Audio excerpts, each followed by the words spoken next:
Ladies and gentlemen, this is Reezons back once again, making a new video. Now I know I previously have reviewed my Sega Genesis console, but I just recently acquired a Sega Saturn console, and so I figured let me just re-review this Genesis alongside it and do a double, a double header, man. Two systems and one review. Both Sega consoles. Now I've had my phone out the way. I've had a Sega Dreamcast for like ever. But since I started collecting my consoles again, I went back and I got the Genesis about 2 months ago, and then this past weekend I was fortunate enough to acquire the Sega Saturn, as you see there. Now I'm gonna review both. Just go through it real quick. First of all, I'll start with the Saturn. As you can see, let's get up close and personal. This is apparently what I was told at Play and Trade when I got it is that this is a Model 1. I'm not sure if it is or not because the buttons are oval rather than round, but it is, everything else looks like a Model 1. You got the two controller ports right there in the front. Got the open disc tray button right there. You got your power, and your button is called Access. Not really sure what that's for. You open it and you'll see that I've been playing Jurassic Park: The Lost World. That's the disc tray right there. Very sturdy, solid. It's a solid console. You see right there. It's nice size. It's not too big, but it's not too small either. And on the back of the disc tray, you got this cartridge slot right here.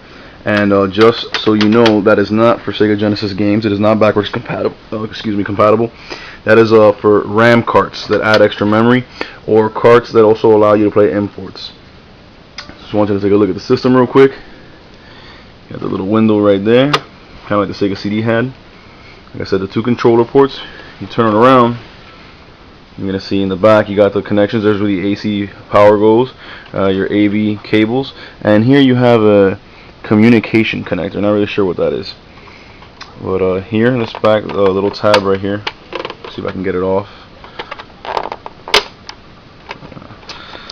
I don't want to tamper with it right now, but basically behind this tab is where the battery goes for the system memory and the system clock. I got it right there. See, it is a round kind of. It's right there. It goes right here. So the little watch batteries, like in your watch, little nickel batteries, little circular batteries. You got to get a new one. But that is for the system clock and time and memory and all that. So yeah, let me just put this back on. And that's basically it as far as the console itself. Let me just put it on. That's the console itself, Gen 1. Now the controller, it's a very nice controller. Again, this is the first time I've ever owned a Sega Saturn, but I'm told that this is a Model 2 controller. So it's a Model 1 console with a Model 2 controller. You got the shoulder buttons right there and right there. You got your 6 buttons, your A, B, C, and then your X, Y, Z right above that. No select button, just a pause button, and your directional pad. Very lightweight, feels very nice in my hands. Almost like I can break it. It's kind of light, but it's a very comfortable fit. Sega's controllers have always been great. So that is the controller. Nice grip on the back.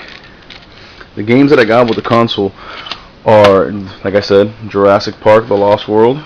And you see the American games come in these Sega CD type cases, kind of like the Sega CD games. Very good game. I already put up a little bit of about a minute or so of gameplay footage from this game on my account, so you can check it out. Very good graphics. It even came with the instruction booklet in there, so complete deal. And I also got in this little CD case, I got Virtua Fighter 2, which is a classic 3D arcade fighter from Sega. So those are the two games that I got for the console with the controller and the console for about 60 bucks. Now on the Sega Genesis, this is a Model 1 16-bit original system. You got the old school buttons here. You got the volume lever right here on the system, your on and off switch, reset button, and here you have a phone jack. Earphone jack, headphone jack. On the back, that's where your the plug for your AC power goes, and the adapter that connects to the TV goes, and even a little input output for some sound cables, some AV cables. So Sega Genesis was definitely a nice piece of hardware. Got the cartridge slot right there, and here on the side, this little red thing right there, I would remove this red covering, and you see the circuitry. That's where you would add the Sega CD to this Model 1, which I plan to do eventually when I get one. So, it's a beautiful looking console. I mean, just look at the consoles, man. Sega makes some nice looking consoles, bro. Just beautiful. Kind of makes me wish the Dreamcast would have been black instead of white, but hey. And the controllers, I got two controllers with it.